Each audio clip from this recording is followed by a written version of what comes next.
Welcome to the Organic Wine Podcast.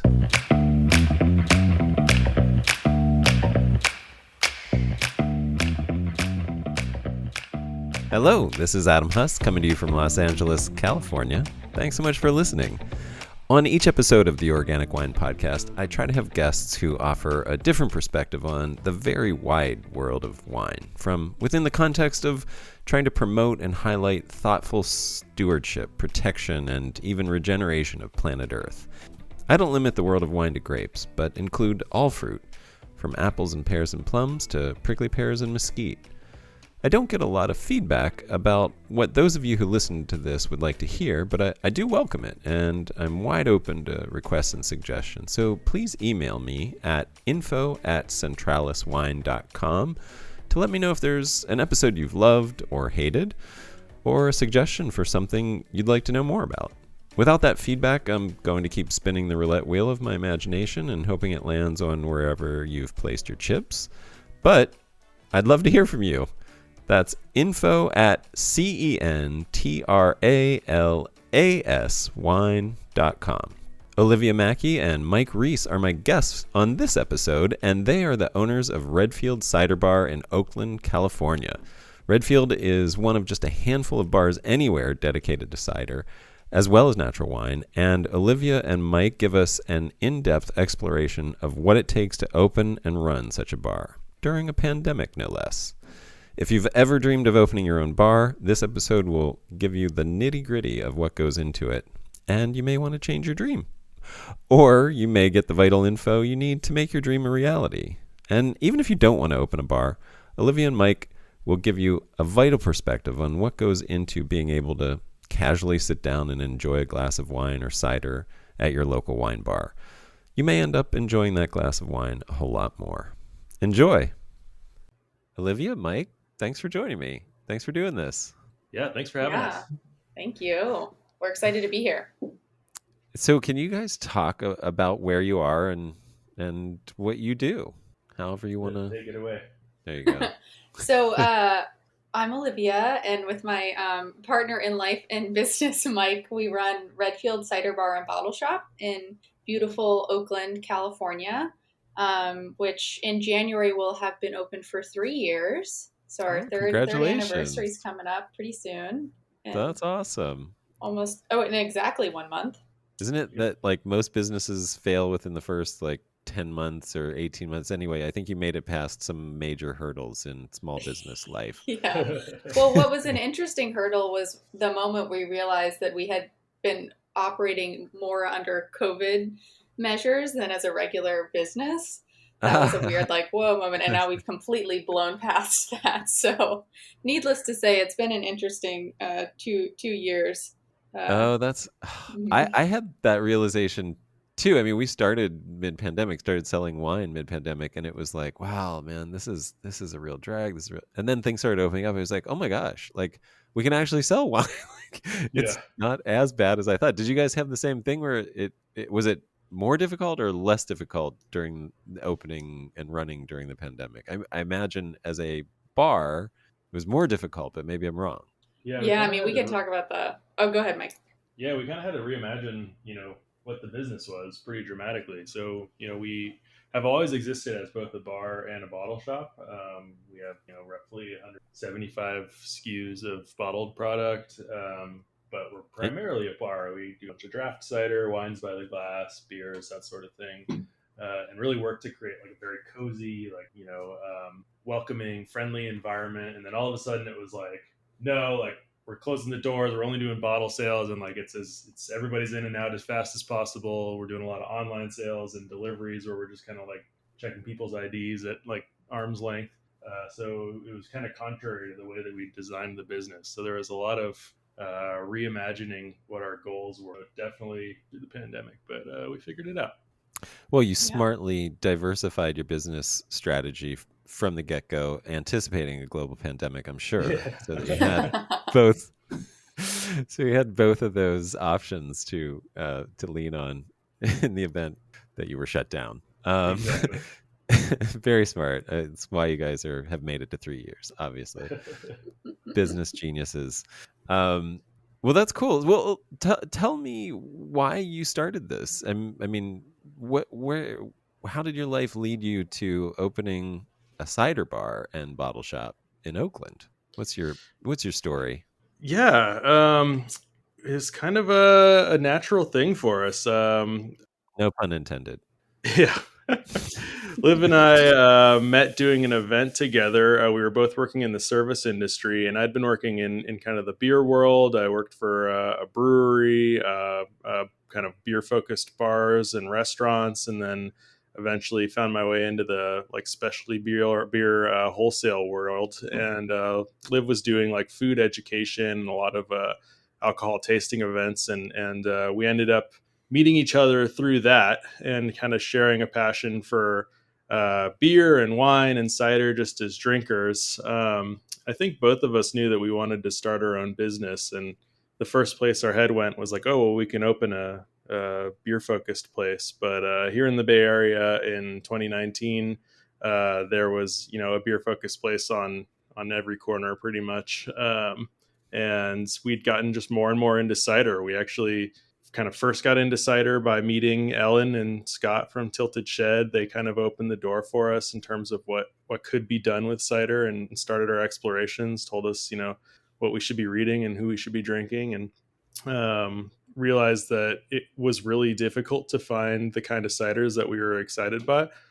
So it just kind of seemed like a natural choice for us to open the place that we want to drink at. Yeah, I love that. And by doing that, promoting the people that you are befriending and falling in love with their ciders. Yeah, I imagine. totally. That's very cool. Did you have a moment with cider like some people talk about with wine? So first of all, I want to just comment. It's interesting how it does seem like a lot of people come from the beer world into cider. I'm the opposite. I kind of came from the wine world into cider. Um, but I'm curious. Did you have an epiphany moment or anything like that just opened your eyes to the possibility of cider, or a particular cider that sort of blew your mind, and you're like, I want more Yeah. of that? Yeah, for me, it was Tilted Shed Graviva. I was overseeing the beer program at a kind of like beer focused fine dining restaurant in San Francisco. It doesn't exist anymore. And Ellen and Scott had just started Tilted Shed. This is like 2011 or so. And they brought in Graviva and tasted me on it. I'd kind of wanted to start featuring local ciders. It was around that time that people were starting to ask for it, and I realized it was a huge gap in my knowledge. The ones that I had tried didn't really excite me very much, and then they rolled in with Graviva. They're kind of like Gravenstein heavy um, blend that they produce, and that was where I was like, oh yeah, there's something going on here that I was not aware of. Nice. What was it? I mean, what were the things? What was the Um, experience? If you can relive that.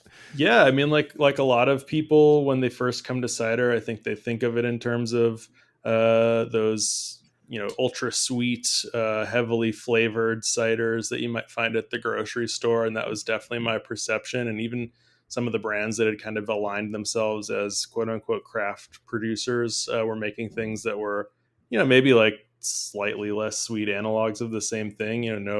No respect paid to how the fruit was grown or where it was grown or what varieties were grown or how they could best highlight it through fermentation. Ellen and Scott roll in with this thing that's like, okay, this is 50% Gravenstein apples. It's an heirloom variety that has this great history here in the North Bay where we're from. And 50% French bittersweet apples, which are varieties that are just good for cider making. And I'm like, hold up, like, what are you talking about? Like, that's a new language. Yeah. Yeah, exactly. And then you taste it, and it's like got all this tannin and structure. It's got earthiness, like kind of a wild barnyardy character, and just tons and tons of complexity that you wouldn't encounter from the stuff that I had previously been exposed to. So it was definitely an eye-opening experience. Nice. And Olivia, did you have a similar one, a different one? Yeah, I mean, I don't want to make this podcast about Tilted Shed. Well, that's but all that right. was it was definitely Mike. Mike was the one who really introduced me to cider, and it was through a similar lens of like, oh, Olivia, you've got to try this. And my background, as Mike mentioned, it's in food and it's in agriculture. I spent some time farming, on the West Coast and the East Coast. And one of the sort of like light bulb moments for me was understanding that it's truly an agricultural product, and that there's a way to support farms and orchards with this value-added product that's delicious and, you know, can express terroir, and really speaks to the place where it was made in this really powerful way, in the same way that wine does. And so that was sort of this aha moment for me where I was like, oh, cider's wine. I get this. This was not what I thought, you know, when I first started thinking about cider. When you think about more like mass-produced grocery store stuff, Right. it's, you know, it's really a very beautiful and complex agricultural product. What was your experience in agriculture? So I spent some time farming in California and then also in northern Vermont. So two very, very different areas. I love that. Mixed vegetable production, and have spent time working with and supporting farmers all over the country. So it's definitely a passion of mine. Yeah. Was that a family thing that got you into that, or were you interested from a young age, or what led you? Yeah, so when I first moved to San Francisco right after college, I was working for Buy Right Market and their nonprofit 18 Reasons, which is a community cooking school.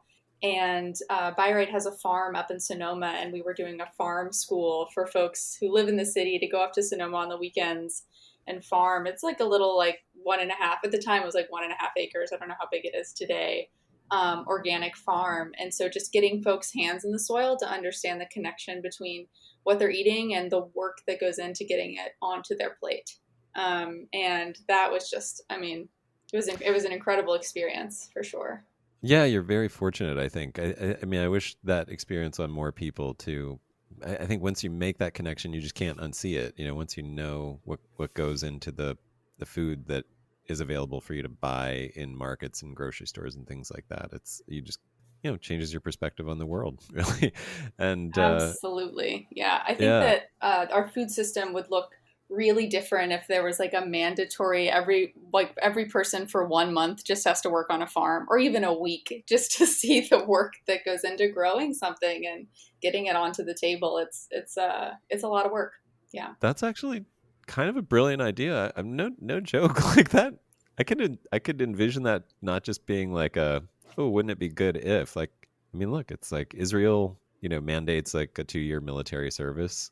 I think the argument could be made that, you know, that even a part of a year mandatory like public service in agriculture would be a brilliant thing for this country to mandate. I think that's incredible. That's really, I hope this inspires somebody to start working in that direction. Me too. Me too. Mike, what was your background before? Have you always been in sort of bars and? Yeah, like straight out of college, I got a gig. So you waited till after college to get into bars? I actually got into sales immediately. I did sales for Lagunitas Brewing Company, because okay. Can you imagine like a cooler sounding job for someone just graduating from UC Santa Barbara? So yeah, I worked there for several years and really enjoyed kind of being involved in craft beer at that time. I think it was a real exciting period of growth for craft beer, where, you know, when I was just getting out of college, you could get stoked to find like 1, 2, 3 bottles of craft beer on a restaurant menu. And then by the time I got out, Lagunitas was opening like their 500 barrel mega facility in Chicago. So it was kind of a cool time to be a part of that. And then it was after that I got involved in kind of the bar and restaurant scene, having made some contacts as a salesperson. Fantastic. So a little insider business knowledge that I'm sure has been very helpful in starting Redfield. Yeah, it's been interesting to have worked for, you know, the supplier side with Lagunitas, and then the retail side in bars and restaurants. And then after that, I went to work for wholesalers. So seeing kind of all aspects of the industry was really helpful, and, you know, helping me to figure out how it all works and fits together. And do you have any revolutionary thoughts about the 3-tier system? How much time do you have, Adam? Yeah. Yeah, no, this is a family podcast. I'll keep them to myself. Great. But you find yourself operating within it, I imagine. You're Yeah, not yeah. trying to overthrow it currently with Redfield. Yeah, not at all. I mean, it's actually kind of presented. Being so specialized in cider has made it very apparent. How different companies are operating within that system. We work with, including buying direct from producers. We work with about 90 different suppliers, Wow. which is totally nuts. Like, it's not inherent to the three-tier system that's the case. It's just that cider is so specialized that a lot of producers you can buy direct from, but if you're buying from a wholesaler, they might have like one cider in their book or two ciders, and if you want to Right. hit a 5 case minimum for getting to delivery or to best price, then you're going to have to figure out how to order efficiently from that many different folks. So it's presented a big challenge for how we do things. Right. That makes a lot of sense. Yeah. But good on you for doing that work. I mean, having 90 suppliers means you're buying direct at a better margin for those smaller producers, I imagine. Yeah, whenever we can buy direct, those are some of my favorite relationships to maintain. Very often it's the person that grew the apples that's delivering the cider, and that's a pretty cool thing to be a part of. Yeah, I love that. And that again, that connection to agriculture is really an important part of what I do as well. I'm curious where some of those values came from for both of you, and how those fit into Redfield. How do you, like, for example, do you have guidelines by which you select those ciders that you work with, that you bring into the shop, and then even further the ones that you do by the glass? I mean, I guess that's a price consideration as much as anything else. But yeah, I mean, can you talk about how your values have guided the business? Yeah, absolutely. So we do have pretty strict buying principles on what we'll bring in, and they vary. So they're different for our wine selection than our cider selection. But it's one of the biggest ones is really transparency. So the folks who are selling us their products need to talk about where the fruit came from, how it was made, what went in it, what didn't go in it, their intention behind creating it. And you'd be amazed by how much that narrows the selection.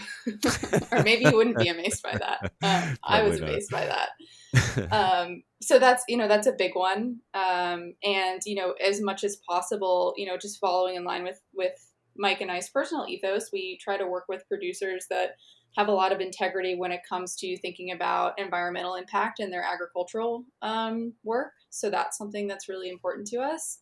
And it might not be like, hey, everything's certified organic, and we can talk about why that's really hard in cider to find a certified organic cider, or even really a certified organic wine in the United States. But it needs to again go back to the transparency of, hey, this is why we're growing this way. This is the challenge. These are the challenges that we're facing, and this is how we're dealing with it, with intentionality and thoughtfulness. So that's a really big part of how we think about bringing stuff in. We also have a strict no assholes policy, which, if we know that there's a producer, maybe they make the best cider in the world, if we don't like, the way that they treat other folks or some of their, personal politics, things like that, we choose not to bring that into Redfield. And so that's something that's been with us, since day one. And then the other thing is we really want to offer a range of products for folks. And so, while we are pretty dogmatic about, transparency and things like that, that doesn't mean that we're only bringing in, really specific ciders that just feature heirloom varietals that, are harvested under the full moon or whatever. We have stuff that's dry and funky. We have stuff that's sweet and fruity. We really want to be able to be a place where folks can come in and explore the really wide range of cider. It's part of the reason why I love cider is there's such breadth in what you can experience. And we want folks to be able to experience that, and come in and find something that is really going to be suited to their palate. Yeah, I love that. Yeah, I'm I'm a big fan of dry ciders myself personally, but I know a lot of people who love the sweet, and I agree. I think it's like if you want people to enter into your world, you got to give them what they want and what they like, and that I think with cider especially can benefit from that. I think that's really smart of you guys for doing that, including the full pantheon of flavor. Yeah, and that includes like we actually kind of try not to frame things from a dry versus sweet perspective, because really in any well-made beverage, whether it's beer, wine, or cider, you're aiming for balance. So Right. when people say that they don't like sweet cider, it's usually because they don't like how to balance sweet cider. We have a lot of Right. French poires, like almost universally has a fair amount of sweetness, but when they're well made, they're really elegantly balanced with acidity and structure. And within the realm of representing everything that's out there, we find really well made examples of each of those broader categories and curate from that perspective. And a poire is a pear. It's a perry, right? What we would call Indeed. a perry. Mm-hmm. Yep. And I just learned from Autumn and Ezra at Eve's that there are just these unfermentable types of sugar in pairs that make you have this sort of residual sugar effect. Anyway, regardless if you go bone dry, there's just these, like, I don't even know what they are. I'm making it up, but like a sorbitol type. Sorbitol, yeah, that's right. Okay. Nailed it. Know what I'm talking about. You got it, Adam. Yeah, so that's pretty cool. Have you guys considered starting your own sort of Palmelier school of certification? We do not have Definitely the time for that. There are some programs like that exist. There's a national association of cider makers called the American Cider Making Association. Okay. And they run some certification platforms for cider education. So there's some stuff out there that exists like that, but not an undertaking we're willing to go for. Right. You guys are busy enough, I imagine. Yeah. So, and I wanted to talk about that. Well, let's, for those who might be, dabbling in the idea of opening a bar, whether it's a cider bar, wine bar. First of all, I've heard that cider is hard to sell from multiple cider makers. What's your experience been of the truth of that, or lack thereof? Yeah. Olivia, do you want to take that? Yeah, sure.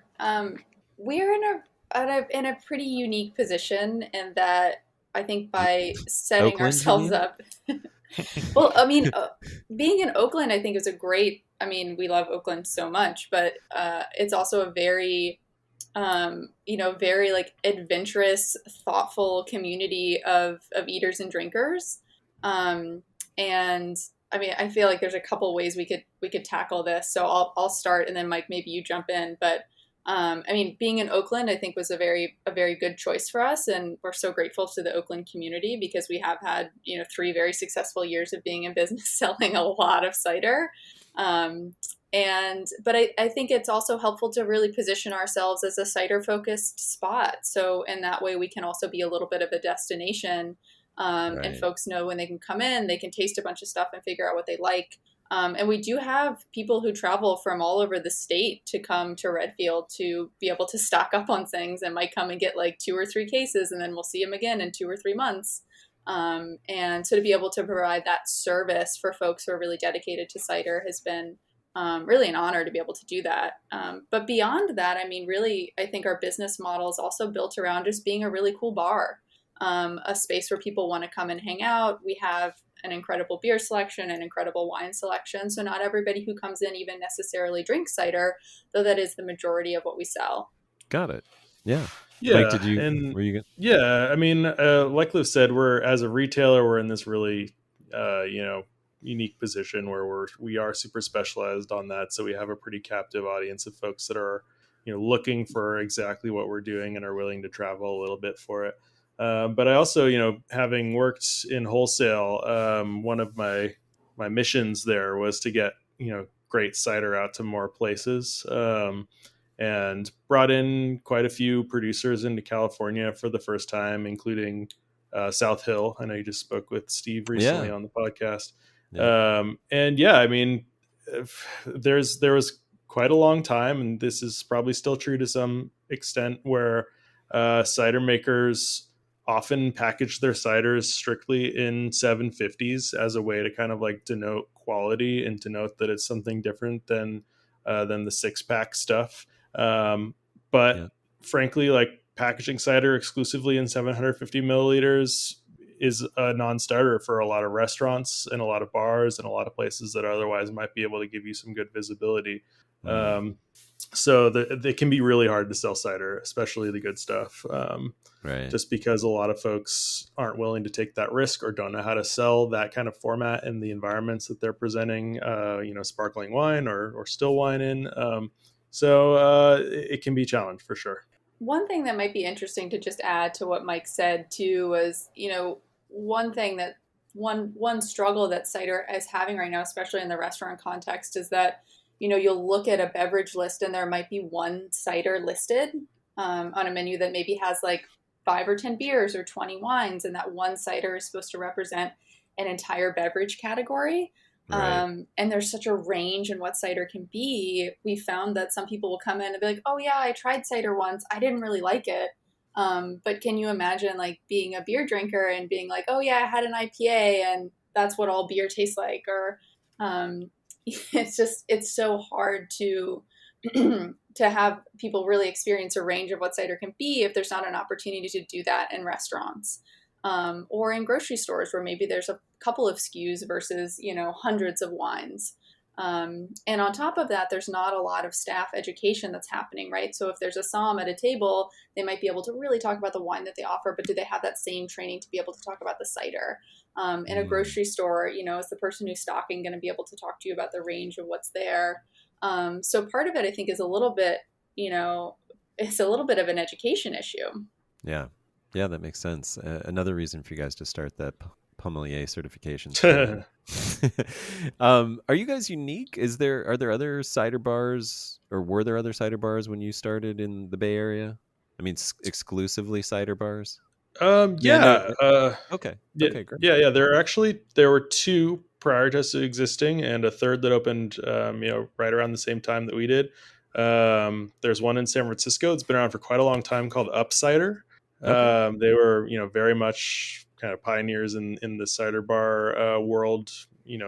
Really nationally, they've probably been around for 8 or 9 years now.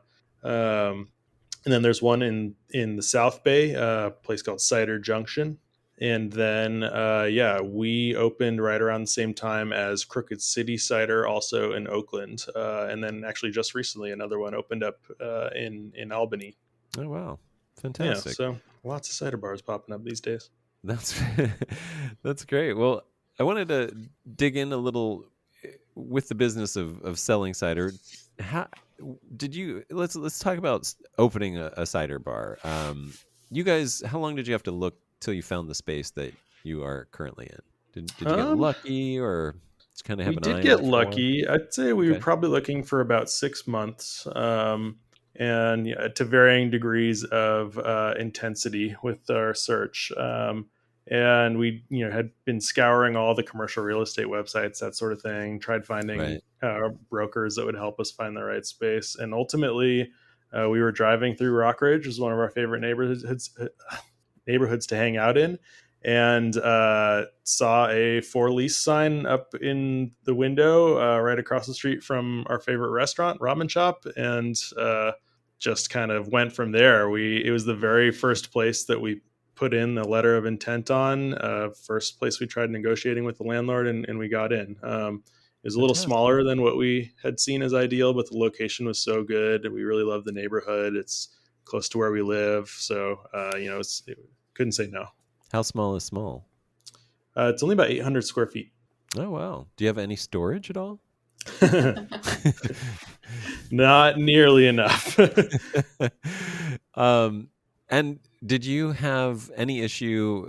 I mean, for somebody who isn't maybe not familiar, but it's not like leasing, like if you were going to open a restaurant even, or that didn't have alcohol, or a retail shop, other than the time it takes you to sort of fix the space up to your specs, to open shop, you don't really have to wait. You can start a lease and open up. But when you are an alcohol business, you have to rely on zoning and conditional use permits and licensing and permitting. How long was that process for you guys, and how did that work out as you were trying to negotiate the lease?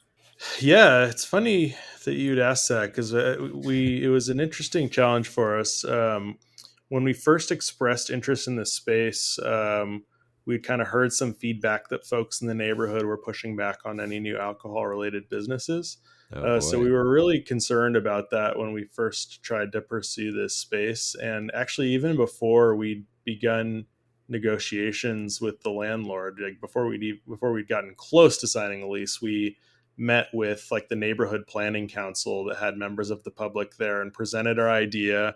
We brought bottles of really nice looking cider and poured it for anybody that was there in the meeting in like the upstairs of the Rockridge Library. And just kind of like said, here's who we are. It's an alcohol related business, but it's going to be a real classy joint. We're a couple nice people. We're not going to be, a blight on the neighborhood. Let us do this. And Please, I think please. we got kind of there was a little bit of pushback, but really not nearly as much as there would have been, I think, if we hadn't taken that step of like, if you're going to be concerned about it, let's talk. Like, we can assuage any fears you have about what we're doing. It's a totally cool spot. And then negotiations with the landlord took a really long time. It was over a year. It was like a year and 4 months from the time we went to that first planning council meeting to when we actually got open. Wow. A lot of that was lease negotiations. A lot of it was conditional use permit stuff, like you mentioned. The actual alcohol license wasn't too big of an issue. And Right. then, we did the build out, which we did it without a general contractor. Our brother, Spencer, and I kind of oversaw the actual building of the space, which meant trying to figure out Oakland's permitting and that whole process, which probably cost us some time, but also saved us a lot of money. So it took a long time, but I think we did the right thing. Nice. That sounds, I mean, that's a good reality check for anybody thinking about just opening a bar. I think in terms of timing, like, and you do, I imagined you had to, like, the catch-22, the chicken and egg conundrum is that, like, signing a lease before you know that you are going to get a permit. How did that work out in reality for you? I think we Was it had like a. There's Go a Yeah, I ahead. think we had a. clause in our contract with the Got it. You just landlord. negotiated a Mhm. sort of like an out clause in case it all fell apart, and you could just be like, okay, Yeah, and sorry. there was a time frame. I don't remember exactly, but maybe it was like within 6 months or something like that. Got And it. we also negotiated, so we weren't paying rent for part of it while we were waiting for things. And there was a lot of negotiating that went back and forth. And I actually have to say we really like our landlord. It took a long time, but we think he was really fair. And we learned a lot in that process, and also learned. So for anyone who's interested in starting a business, always negotiate, like stand up for what you think is right, push back on it, don't be mean about it, but be firm. Yeah, And it's we had a lot of back and forth, and were able to land in a spot that felt, I think, really good to both parties, which ultimately is what everybody wants. yeah. I think I love negotiating contracts. Strangely, I think it comes from having worked with some really brilliant lawyers, and you realize like it's not personal at all. Like you just there is a process to it, and you go through it, and you it is confrontational because you're asking for this, they're saying no, they're asking for this, you're saying no, but it's all dispassionately confrontational. So there's no feelings need to be involved. There's just leveraging and making it work out for both parties to be relatively happy at the end. I love that process, strangely. But yeah, it is a great learning experience to go through that. And it sounds like you had a pretty good, probably I would even say average length time, over a year, to get into the space. And then you were off and running. Or how did you open your doors? What went into that?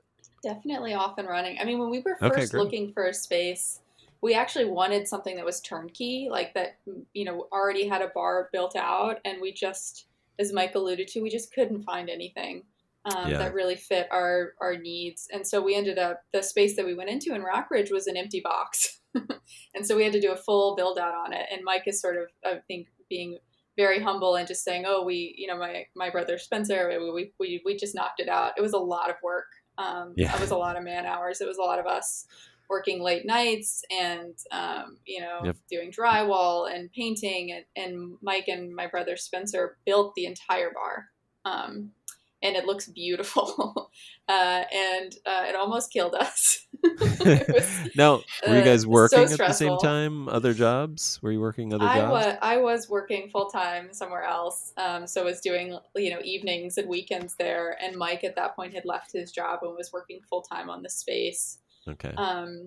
And it's funny because when you think about opening a business, we knew that we would, once the doors were open, we knew how to run a bar. This was we have been in the hospitality industry for over a decade. Like, we've got this.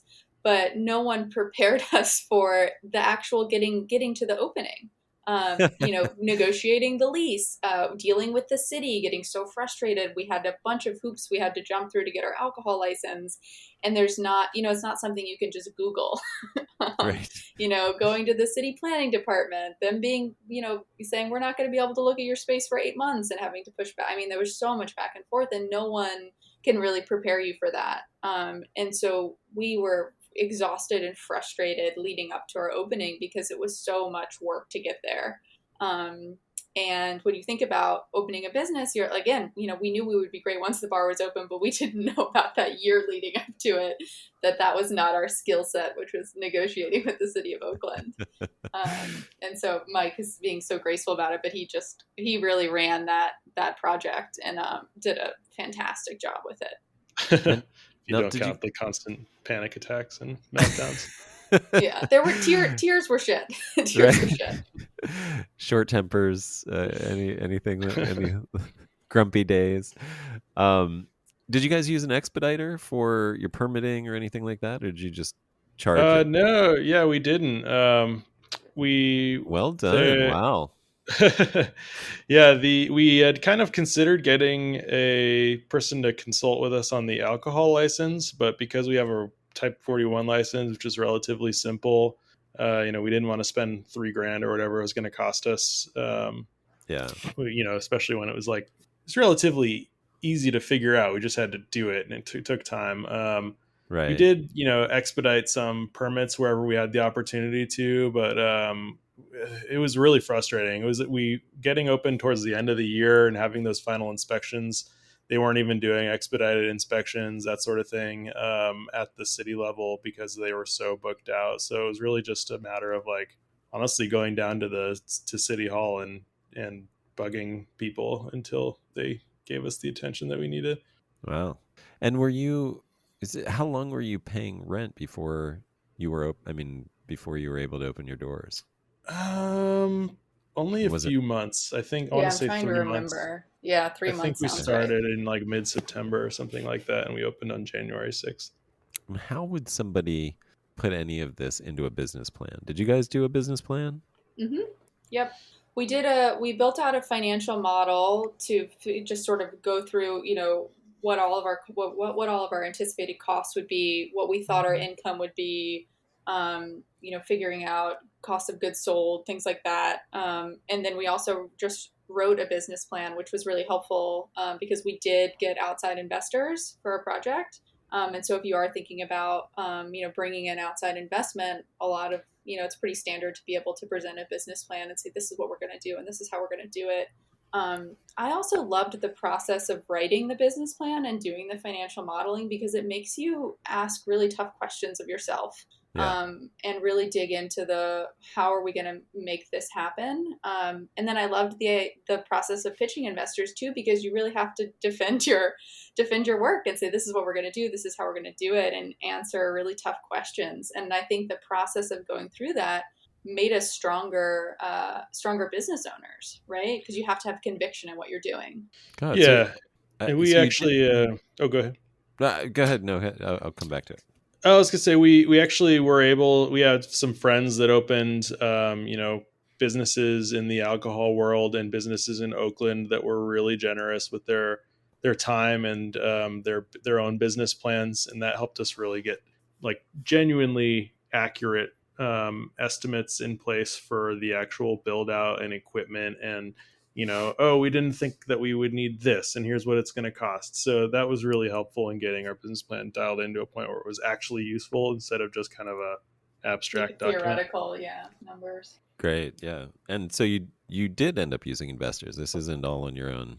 Yeah, we did. Yeah, we have something like 12 small number investors that are all largely from our family and friend extended group. Yeah.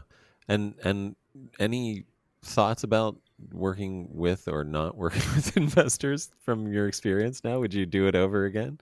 Yeah, I May- think may- because most of them are pretty friendly with us, it's not a super intense relationship, and we're also not talking about really big dollar values. So it helped us get over the hump for where we needed to be to get the doors open and have enough cash on hand to be starting the business from a healthy perspective. So certainly not something we regret. Nice. And what do you think your investors are looking for from you at the end of the day? Are they going to cash out at some point? Do you hope to sell the business? What's the end for them? How do you attract an investor? What Yeah, I would don't think this is the kind of business that's going to see, the like 10x return that some of these folks right? be thinking of, especially considering we're, not far from Silicon Valley where those are like numbers that people like to dream on. Right. Um, yeah, it's generally very friendly relationships from folks that like supporting us and like hanging out at the bar, and it's not a They want to it's see not a some small percentage return on their sure, yeah, investment. yeah. Rather than losing the money. Yeah. That's great. In so let's get into the part that you guys actually love and are good at. That this wasn't this huge learning experience. The running of the bar. What are the keys to doing that? And I have a random question that just popped into my head. But your by the glass stuff. So are you opening bottles for that? Do you have a like a Corvan type thing, or are you doing kegs? How are you doing your by the glass? For the wine specifically, or Yeah, or cider for too. for anything sparkling. Yeah. So we for sparkling things, we generally just are. If we're doing bottles of sparkling things, then we're able to sell through them quickly enough to have them maintain freshness. It's like 6-ounce pours, four pours a bottle. Basically, we can do Hmm. that in a day. Yeah. And if we want to feature something that's like a little bit we're a little bit less certain about, maybe we'll pour it as like a by the glass special on Friday or Saturday where we have much higher volume of people coming through. So um, yeah, we're able to kind of sell through stuff fast enough that it's not a big concern. We also have 16 drafts, so most of the cider that we do is on draft. Oh, okay. um, yeah. Nice. Okay. So, sorry, that was the real specific random question. What are what are the skills that you guys have that make you successful at running a bar business? Yeah, I mean, I think Mike and I are such extroverts where we love being around people, we love being in the community, and I think anyone who is drawn to hospitality has at least part of their mentality is in that same sort of ethos. And when we were thinking about opening Redfield, we really just wanted it to be a welcoming space to introduce folks to cider. And so to be able to create an environment where someone can come in and say, I've never had cider before, and we get to curate that first experience for them, which has happened a lot. It has Mhm. been, I mean, it's been such a treat because people walk away and be like, I didn't know cider could be like this. I didn't know how great it was. I didn't know there was such a range. And so we were just so excited about having the opportunity to do that. And we sell a lot of flights, so smaller 4-ounce pours of anything we have on draft. People can sort of build their own. We also have preset flights that really show a range of cider, Mm. which is far and away the thing that we sell the most. It's our most popular way to experience cider, and so people can really have a tasting experience, and I don't know. We were just so excited about being able to do that. Yeah. What would you say to me if I walked in and said this is my first time? One of our first questions is usually, what do you like to drink? Yeah, I was You I know, wouldn't. Yeah. it could be, oaky Chardonnay or like double IPA, or it could be like lemonade, like, what do you like to drink? Are you into coffee? Like, what kind of coffee do you like to drink? And Yeah. trying to understand someone's palate, Yeah. and asking some follow-up questions and sort of narrowing in on, okay, I think they're going to like, Spanish cider, which is going to be like still and funky and sour, or, they're going to like something that's going to have like a little bit more sweetness and like focused on, a fruitier cider. There's just such a range. So trying to like hone in on what someone drinks normally is at least a good like benchmark to get us started. But it's Yeah. always a conversation. Yeah, one thing that's great about owning a cider bar is that, nobody has preconceived notions about what a cider bar should be when they walk in. And a lot of the people that come in are coming because they're excited about like exploring everything that cider has to offer. So, we can pour a flight for folks and they're really excited to try everything that's available to them, even if they don't love all of it. I feel like a lot of people might go into a wine bar with a certain set of expectations and they're really disappointed if they don't like everything that they're presented with. Whereas with cider, people are like, often have no idea that range exists. So just tasting the full breadth of what's out there is really exciting for everybody involved. Again, even if they don't love every sip that they have. And then from there, it's like, okay, here's what you liked. Here's why it tastes like that. Here's some other stuff that you might enjoy from that perspective. So yeah, it's really fun to be working with customers that are excited for the exploratory act, I guess. So what you're saying is your success is dependent on there being a very low bar set for you. I'm That's certainly not the way we like to think of it.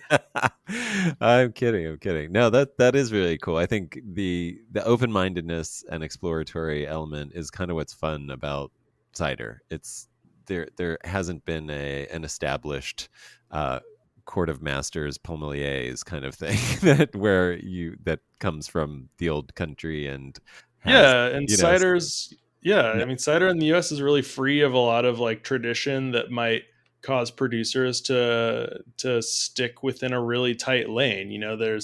It's exploratory for the drinkers, but it's also a realm of exploration for the producers too, especially here in the US, where cider doesn't mean any one thing. So you can really create some wild stuff, even within producers that have a perspective like, I want to make 0.0 cider from heirloom varieties. Like that's still a whole range of stuff. So yeah, it's kind of the Wild West, and that's really exciting.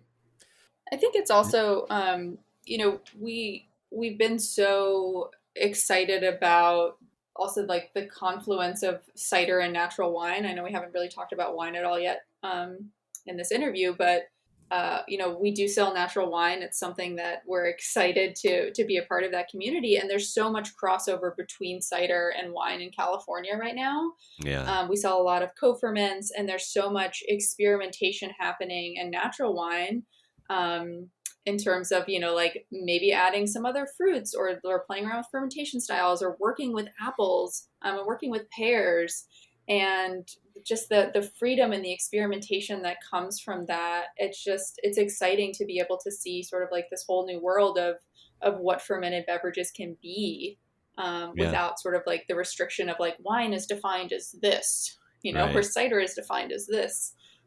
We really welcome that freedom of expression. Yeah, that's great. I mean, I am way out on that bandwagon, trying to incorporate, even other fruits beyond what has been the traditional fruits here, you know, in America, for the last, 50 years or 100 years, because before that we were just fermenting whatever grew locally. So down here, it's very different fruit and things than, in apple country, for example. And I love that all. I love that the space is opening up. I don't know if there's a word that we can use beyond cider and wine, because it seems like the category is already, bursting at the seams and expanding beyond those narrow words even, unless we just take one or both to mean a huge range of everything. Just make it an all-encompassing word. Yeah, Uh, there's like a movement in the cider world that's really controversial, which is uh, hashtag cider is wine. We don't really need to get into that whole can of worms necessarily, but yeah, I mean by definition, cider is wine. Wine is right. fermented fruit Yeah. juice. So we often use that, and we hear a lot of people talking about fruit wine as a term to Fruit refer wine. Sure. to. Often referring to co-ferments of grapes and alternative fruits, but yeah, it's a little redundant, I guess. Yeah. I mean, where I grew up, we had a lot of fruit wine because we don't do grapes very well in Pennsylvania. Uh-huh. So it was whatever else was fruit, blueberries, and those kind of things. Liv's got some strong feelings about strawberry wine. Yeah, I grew up in Missouri, and strawberry wine is a thing. And do you like it? It depends on if you like how throbbing of your headache you want to have the next day. Yeah, it's pretty Oh much gosh. because it's sugar water, right? Flavored with Mm-hmm. strawberries, basically. Yeah. Yeah, yeah. Yeah, I mean that's the problem with a lot of fruit is to ferment it by itself, you end up with something that just can't, doesn't end up being much. Um, We but did yeah, try a very interesting blueberry wine from Maine, Blewett, recently, which we had on the shelves, which was like so complex and fascinating and I've heard not about at it. all what I thought fermented blueberries would taste like. It was really good. And aren't they wild blueberries that they're using for that? Do you know? Yeah, exactly. Uh-huh. Yeah, I yeah. guess they're just those wild apples, or wild blueberries, like everywhere up in Maine. Yeah, it's nuts. It's yeah, like you can get lost in blueberry fields up there or blueberry bogs or whatever they are. Yeah. It's perfect. Well, what are some of the realities? Maybe the harsh realities, I guess, is what I'm fishing for of running a bar, of being, not just an owner of a bar, but the people that actually have to show up every day and, do the day to day. Um, yeah, I mean it's challenging. There's definitely like new challenges every day. I think like a lot of people that have a preconceived notion of what owning a bar looks like don't realize how much of it is like, fixing little junk that's breaking all the time and running around to different stores to restock on napkins or paper bags or anything else that you might need to run day-to-day operations. Right. There's stuff like vandalism you have to deal with. There's all kinds of BS that's not related to the actual, alcohol involved or the actual stuff that you're passionate about that kind of sucks to have to deal with. You might on your day off get a notification that your alarm's going off, and like that's something that's going to derail your whole day. Right. So being a responsible business owner, it means being on all the time, and not taking long vacations and not doing a lot of things that normal people might take for granted. But there's also stuff like working with 90 suppliers. That's a crazy challenge every week, and not burying ourselves in backstock so that it screws up our P&L sheets and makes it so we can't seat customers anywhere because there's boxes everywhere. So there's all kinds of challenges. And then But there's also some classic challenges too, like labor, right? Labor is the most expensive part of running a business. At least it's the most expensive part of running our business. And true to any hospitality, industry job, there's a lot of turnover, a lot of people coming and going. And Mike and I take training really seriously. And when we hire someone, there's no prerequisite to know a lot about cider from the get go because let's be honest, who would we be able to hire? It's still such an esoteric beverage in a lot of ways. So we have a really long training period and we're very hands on and we're there every day and we're very involved in the operations, because Redfield's our baby and we care so much about it. Yeah. But there's a lot that goes into managing staff. And that's also maybe not something folks think about, but if you're going to be the owner and also be the manager, to make sure that you've got the skill set and the training to be able to take care of your staff and create a safe and healthy work environment for them. That's something that I think more restaurants need to have training around. What does your day look like? Are you are you working 12-hour days, 15-hour days? What's a standard day look like for you? Yeah, it varies for each of us day to day. I'll say like my day usually starts with getting in a couple hours before we open to start receiving product and clean what needs to be cleaned and make sure that everything is stocked where it needs to be stocked, that sort of thing. Yeah. When new products arrive, and I would say we have on average about 8 to 12 brand new products every single week. That means photographing them, writing descriptions, getting them priced, getting them on the website, making sure they're like categorized correctly on the website, making sure that there are notes that you can provide to staff to make sure they're up on everything. So there's a lot of stuff setting the stage prior to getting open. And then getting the shop open, making sure the staff that's there is feeling comfortable with whatever new products are there, ready to work the day for just kind of like getting into the swing of things, making sure they're up on okay, this keg changed to this wine is going to be changing over to this, like we have a special on this, that sort of thing. So it's a lot of just kind of like setting the stage and making sure we're giving our staff what they need to succeed. Liv, you have a little bit of a different perspective and different day to day. Yeah, I mean, it's more, taking photos for social media, writing newsletters, paying bills, making sure that what we were invoiced is what we got and it was priced accurately. Managing different relations and just checking in with folks, making sure that their schedule's good. If someone can't, make a shift, making sure it's covered by someone else. I mean, it's really a million and one little things. Something breaks, we have to fix it. We ran out of something. We need to order more food. We need to make sure that everything's stocked appropriately. Adam, it's really a million and one little things. Right. Yeah, no, running a small business, it never ends, all these little things. And it seems like there's those little things are there regardless of the business. There's no way to avoid that. Liv, you brought it up earlier, and I thought maybe this would be a good time to ask about it. Why is it hard to find certified organic cider? Oof, Mike, maybe you should take this one. Yeah, sure. I mean, it's not impossible, but like in wine in the U.S., you aren't getting certified organic if you have any added sulfites whatsoever. Not to mention that it can be really expensive to get organic certification, both in an agricultural setting and as a winemaking facility. A lot of the producers that we work with are really small, so getting that certification in a winemaking facility and having those restrictions on your winemaking just aren't feasible. I would say the majority of what we work with across both wine and cider it contains fruit made with either organic or biodynamic practices, but the certification is another hurdle altogether. Mm-hmm.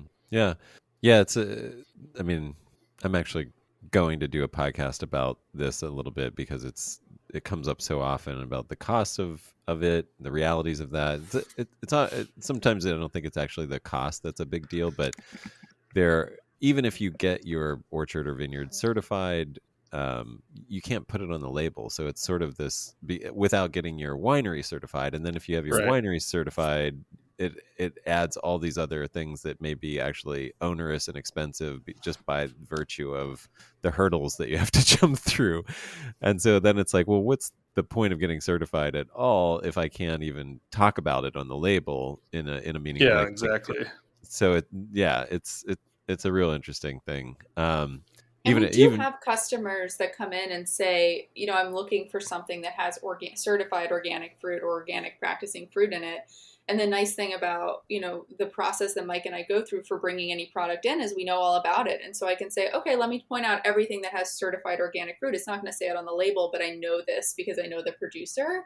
And so to be able to have that sort of knowledge and intimacy with the processes that go into making the cider, I think in a lot of ways it's a real luxury that we have to be able to do that because it doesn't become a burden at Redfield. Whereas, if you're in a grocery store and you don't see organic anywhere on it, and you don't have the opportunity to promote that, it could be a lost sale. Yeah, good point.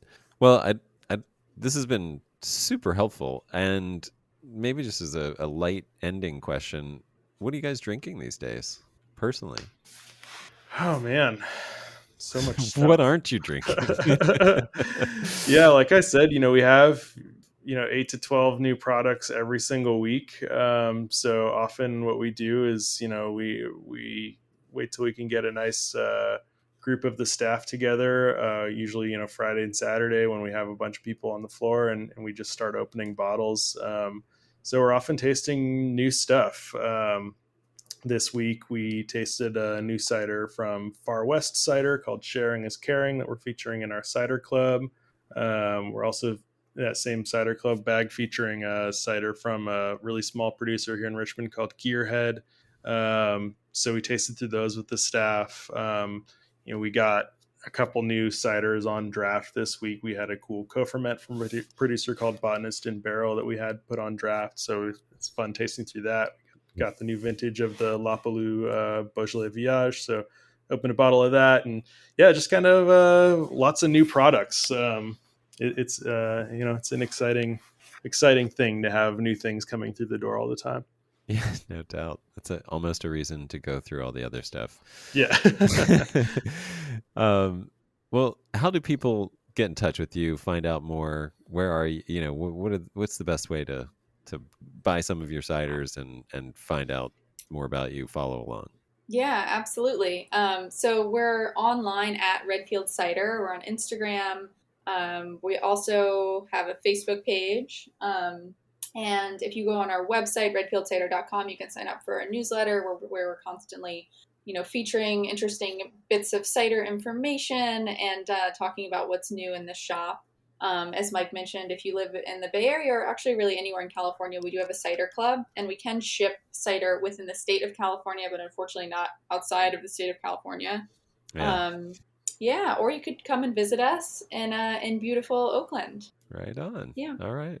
Well, thank you guys so much. I mean, this is just enormously helpful information and perspective for anybody sort of thinking about this or even just curious about what goes into them showing up at a bar and enjoying a nice glass of cider or wine or whatever it is. You guys have really pulled back the curtain on how the sausage gets made, and I really appreciate that. Thank you so much. Yeah, no worries. Yeah, thanks for having us on. Pleasure to talk to you guys. Thank you so much for listening. I really appreciate your time and attention, and don't take it for granted. The sponsor for this episode, as well as the entire podcast, is my winery, Centralis Wine. We're based here in South Central. We are growing our own estate wines on our tiny little lot in South Central Los Angeles, which we call Crenshaw Crew. And if you'd like to know more about us and get access to our extremely limited grown in South Central wines, which will be coming out in the spring of 2022 for the first ever vintage, please join our email list at centraliswine.com. That's CENTRALAS wine.com. We are on social media, but we are moving our focus to our email list and away from social media for many reasons. And so that is the place to go to get deals and discounts and updates, as well as first access to our very, very, very limited releases. CENTRALAS wine.com. Thanks so much and enjoy.